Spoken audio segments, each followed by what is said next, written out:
পাখি পাখি মনে তোমার উড়তে গিয়েও তাও উড়ে না, খালি খালি আশা দেখায় ভালোবাসা তাও বাসে না, কাকেরই ঘর কোকিল বাসা বাঁধে ভুল দোষ। এবার খালি গলায় চাঁদ মামা গান গিয়ে শোনালো শিল্পী দোলা রহমান।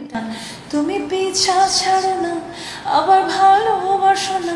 সম্প্রতি প্রকাশিত হয়েছে চাঁদ মামা শিরোনামের একটি গান। গানটি প্রকাশের পর থেকেই ঝড় উঠেছে পুরো নেট দুনিয়ায়।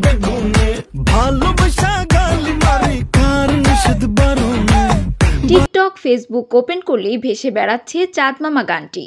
তবে এবার খালি গলায় গান গেয়ে আবারও ভাইরাল হলেন এই শিল্পী। খালি খালি আশা দেখায় ভালোবাসা তাও বসে না, কাকেরই ঘর কোকিল বাসা বাঁধে ভুল দোষে, তেমনি তোমার প্রেম আমার মনে টানে না। তুমি পিছা ছাড়ো না, আবার ভালোবাসো না। তার খালি গলার কণ্ঠ শুনে পুরোই অবাক ভক্তরা। অনেকেই বলছে খালি গলায় গানটি শুনতে আরও বেশি ভালো লাগছে। সো ভিউয়ার্স, চাঁদ মামা গানটি খালি গলায় শুনে আপনাদের কেমন লেগেছে জানাতে পারেন ভিডিওর নিচে কমেন্ট বক্সে। তোমার মাঝে আর পাগলে ভেলকি মারে তোমার